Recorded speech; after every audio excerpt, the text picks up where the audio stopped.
Okay, YouTubers, artists, anyone that's making content.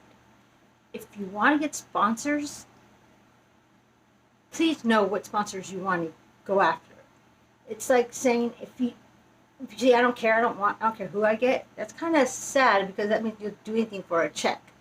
So usually an artist knows what he's about or they're about, so they know what brands they want to go after. So when artist tells me they want sponsors, well then I need to know what you're about.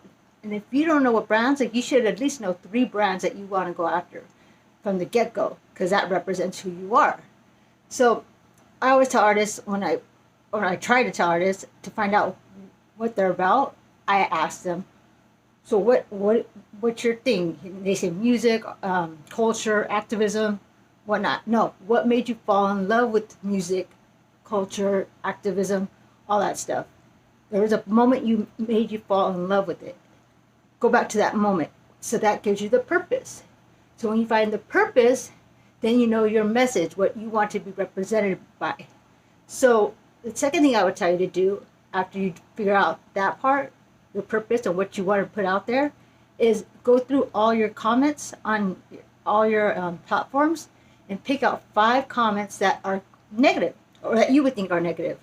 They could be criticism. They could tell you stuff like they they think they're saying they heard you a certain way and or they want to elaborate, or they're asking you a question that you might take offense to. Um, Anything that you find that is negative, I want you to pick 5 of those out, and then I want you to answer them. How is this person criticizing you? Why is it? Do they have a point? Put your ego aside. Maybe this person says that they thought you represented this and it wasn't what you represented. And actually, you got it wrong. You actually were probably sloppy that day and didn't be able to deliver the proper message, and they think it's something else. You don't just write them off because that's their issue.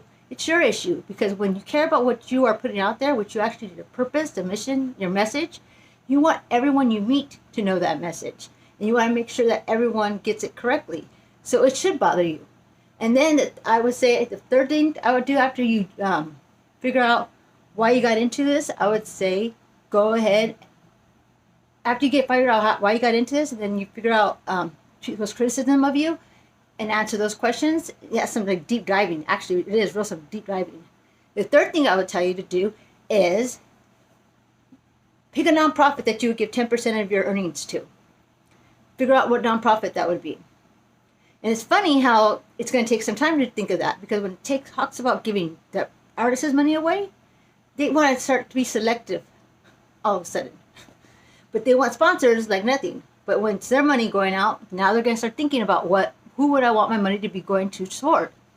So when they figure that out, that's when you say, okay, go to that nonprofit or that charity that they chose, find out what other brands are aligned with them, because most likely they're aligned with you too, and then find out what that charity needs, what kind of other goods or services they need. And then you connect with one of those brands or another brand that you feel that you want to connect to, that they need, it's a need that charity needs. You connect to that brand that can provide that need, offer them your platform and a following on your whatever platform you have, and then there you go. You created a partnership with someone for someone else's need, and that's how a sponsorship is created. You just can't go out there and have your hand out for a check, hoping that they pick you, because like I said, picking a charity for the artist is always time consuming. So they're going to be very selective on who they pick, and if you already have a relationship established with them, then that's more likely that they'll keep a longer relationship with you in the future. And right now, with all these podcasts going on, what they're doing, podcasters are actually making brands reevaluate their goals and their mission and finding out exactly what their audience wants, because now they really have to tune in into the audience and what their consumers really want.